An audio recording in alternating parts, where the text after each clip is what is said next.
Жети-Көз районундагы Жети-Көз санаториясына караштуу айылда 85 түтүн эл жашайт. Алардын баары акыркы 33 жылдан бери жашаган үйүнө, алакандай жер тилкелерине эч бир документ ала албай келишкен. Ал гана эмес, жашаган дареги боюнча паспорт, туулгандыгы тууралуу документтерди алуу мүмкүн эмес эле. Азыркы тапта жер мунапасына ылайык элеттиктердин жарымы тийиштүү документтерин колго алышты. Мурун эч кыймылдары, даже туалет сала алчу эмеспиз. Жалаң профсоюздун үстөмдүгү менен биз кыймыл аракет эчтеке жок болчу. Колубузду тушап салышкан.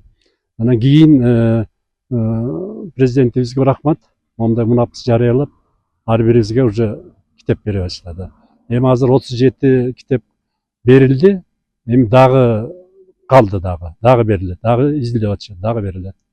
Аким биздин Эрмек Нурбаевич рахмат, ага да аракет кылып, президенттин указын жерге калтырбай алды. Ошонун аракети чоң. Ошо дагы жакында эле тапшырып кетти кызыл китептерди. Эми калганын эми жазга чейин да бүтүрүшү мүмкүн. Эске сала кетсек, быйылкы жылы 3000ден ашык арыз менен кайрылган жарандар кызыл китептерин колго алышат.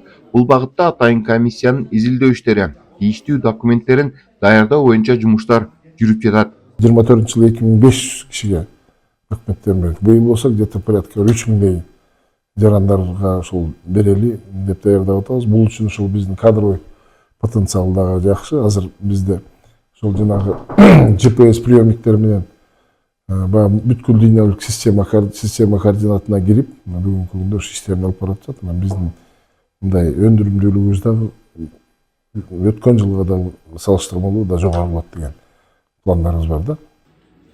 Азыркы тапта жеке тараптардан укук тастыктоочу документтерин иретке келтирүү менен бирге мамлекеттик мекемелердин жер аянттары, чектери дагы аныкталууда. Негизги багытыбыз муниципалдык менчиктеги, мамлекеттик менчикте турган.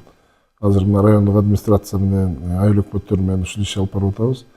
Мамлекеттик менчик, муниципалдык менчиктин баары негизи бул коопсуздук кеңешинин чечимине ылайык уже каттоодон өтүп, жерлери такталып, чектери коюлуп, анан ошол менчик ээлерине муниципалдык менчик, мамлекеттик менчик аныкталып, каттоодон өтүш керек да. Ушул багытта иш алып барабыз. Негизинен бул ишти мурунку жылдардагы жүргүзүп келатканбыз. Бул жылы ошол ишти толугунан жыйынтыктап, аныктап, мамлекеттин, муниципалдын менчигин тактап берели деген планыбыз бар. Белгилей кетсек, жер мунапысы жарыялангандан бери жалпы облус аймагынан 12088 арыз келип түшкөн. Мунун 7999-у тийиштүү документтерин колдоруна алышты.